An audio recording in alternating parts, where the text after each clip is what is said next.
सोचिए, पानी का बस एक छींटा, एक टूटी हुई विंडशील्ड और फिर एक बेसबॉल बैट। मुंबई की सड़कों पर एक बिल्कुल आम सा दिन कैसे अचानक एक हिंसक और हाई प्रोफाइल अपराध में बदल गया। चलिए इस पूरे मामले को समझते हैं।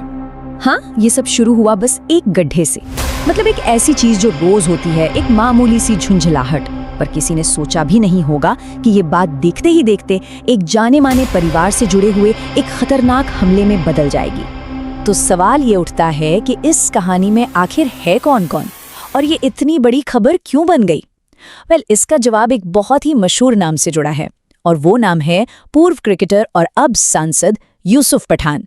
तो पुलिस ने यूसुफ पठान के परिवार के ही 3 लोगों को गिरफ्तार किया है। इस पूरी घटना से एक परिवार तो सदमे में है ही, और एक आरोपी वो अब भी पुलिस की पकड़ से बाहर है। तो आखिर एक छोटी सी बात इतनी बिगड़ कैसे गई, इसको समझने के लिए हमें उस शनिवार की रात में वापस चलना होगा जब ये सब कुछ शुरू हुआ था। तो यहाँ देखने वाली बात यह है कि कैसे एक सीधी सादी माफी को सिरे से नकार दिया गया और बस कुछ ही मिनटों के अंदर सिचुएशन हाथ से निकल गई।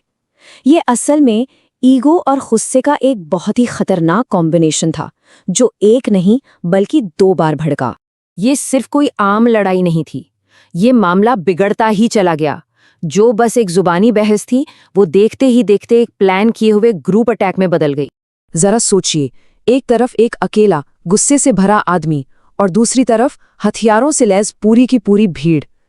ये जो एस्केलेशन था, ये बहुत शॉकिंग और तेज था, और ये दिखाता है कि गुस्सा कितनी जल्दी एक खतरनाक हिंसा में बदल सकता है।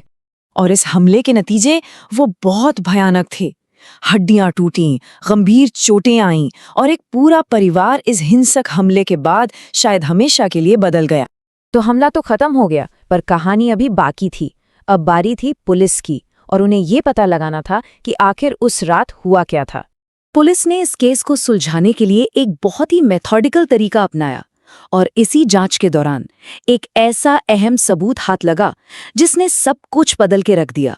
ये सबूत था सीसीटीवी फुटेज, और वो बिल्कुल क्लियर था। मतलब उसने पुलिस को हमलावरों की पहचान करने और उन्हें फौरन गिरफ्तार करने में सीधी मदद की। कह सकते हैं कि इस मामले में कैमरे ने कोई झूठ नहीं बोला। तो अब सबूतों का एक पूरा पहाड़ खड़ा हो रहा था। वीडियो था, चश्मदीद गवाह थे और हमले में इस्तेमाल हुए हथियार भी थे। ये एक ऐसा केस बन चुका था जिसे इग्नोर करना बहुत मुश्किल था।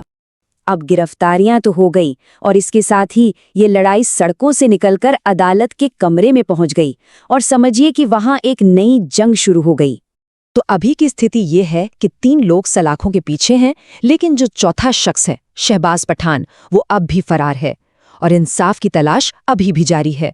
और हाँ, ये कोई मामूली आरोप नहीं है। इन पर जो धाराएं लगाई गई हैं वो काफी गंभीर हैं, ऐसे अपराध जिनकी सजा लंबी जेल हो सकती है। ये खुद दिखाता है कि हमला कितना खतरनाक था। लेकिन रुकिए, कहानी में एक और ट्विस्ट है। अब आरोपी पक्ष ने भी पीड़ित यूसुफ खान के खिलाफ एक जवाबी शिकायत, मतलब एक काउंटर एफआईआर दर्ज करा दी है। इससे ये पूरी कानूनी लड़ाई और भी ज्यादा उलझ गई है। तो आखिर में ये पूरा मामला जो एक पानी के गड्ढे से शुरू हुआ, वो एक बहुत बड़ी चेतावनी देता है। ये हमें ये सोचने पर मजबूर करता है कि हमारे शहरों में गुस्से और हिंसा के बीच की जो लाइन है, वो आखिर कितनी पतली है।